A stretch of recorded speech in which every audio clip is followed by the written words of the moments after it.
Assalamualaikum warahmatullahi wabarakatuh. Pada kesempatan kali ini saya akan menjelaskan mengenai regresi. Jadi sebelum kita masuk kepada pemahaman regresi, kita akan melihat dulu gambaran bagaimana regresi ini hadir sebagai salah satu cara untuk mengetahui gejala-gejala atau masalah yang biasanya terjadi pada masalah ekonomi atau kehidupan sosial lainnya yang membutuhkan penanganan secara matematis ya. Misalkan dalam kehidupan sehari-hari kita sering dihadapkan pada berbagai pertanyaan. Misalkan adalah bagaimana berat badan itu bisa dipengaruhi oleh berbagai macam faktor. Salah satunya mungkin adalah tinggi badan ya.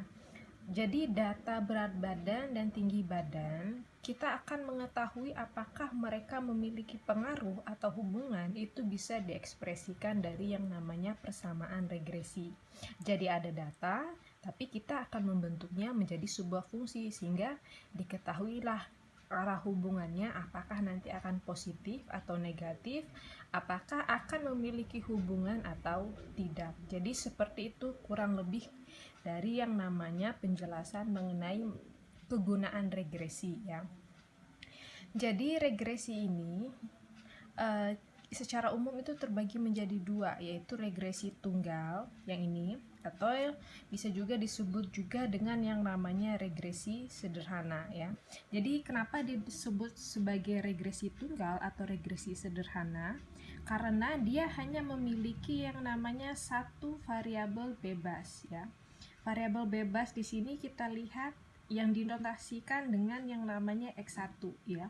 Jadi X1 ini menunjukkan yang namanya variabel bebas ya. Sedangkan Y adalah variabel yang terikat.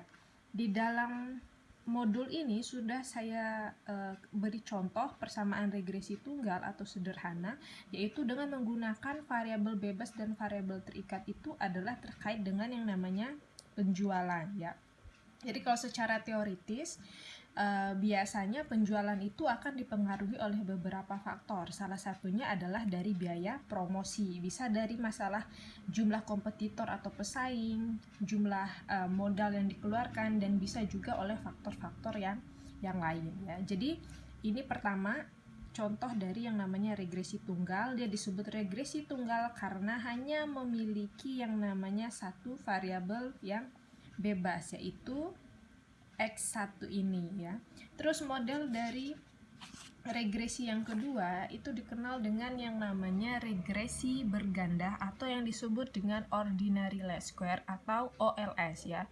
Jadi regresi berganda ini bedanya dengan regresi tunggal tadi adalah dia memiliki hubungan fungsional antara X1 dan X2. Antara Y dan lebih dari satu variabel bebas. Jadi di sini kalau untuk regresi berganda dia punya lebih dari satu variabel yang bebas. Jadi minimal dia punya dua variabel yang bebas. Kalau tadi penjualan kita anggap hanya dipengaruhi oleh yang namanya biaya promosi. Kalau sekarang untuk contoh regresi berganda ini, penjualan kita anggap dipengaruhi oleh dua variabel, yaitu ada biaya promosi sama jumlah kompetitor atau jumlah pesaing ya. Nah, untuk regresi berganda tidak terbatas mengenai jumlah variabel bebas yang digunakan. Itu tergantung pada seberapa besar kemampuan seorang peneliti atau seberapa besar penjelasan atau pemahaman dari seorang peneliti dalam memodelkan persamaan regresi. Jadi dia boleh bisa sampai 10 variabel bebas, itu terserah kepada si peneliti. Yang penting nomor satu di dalam menyusun penelitian, ketersediaan data itu harus ada ya. Jadi secara umum ada dua, yaitu regresi berganda dan juga regresi sederhana ya. Nah, sekarang kita lihat di sini untuk persamaan regresi ya. Y ini menotasikan yang namanya variabel terikat, yaitu variabel yang dipengaruhi oleh variabel X1 dan juga variabel X2. Jadi nilai Y ini di sini itu tergantung pada besarnya nilai X1 dan juga besarnya nilai X2. Sedangkan di sini yang kita kenal dengan alfa atau konstanta, dia menunjukkan nilai konstan yang dimana kalau misalnya nilai X1 dan X2 ini tetap, maka berapa nilai yang akan terbentuk di sini. Jadi ini masih merupakan bentuk dari persamaan secara umum ya.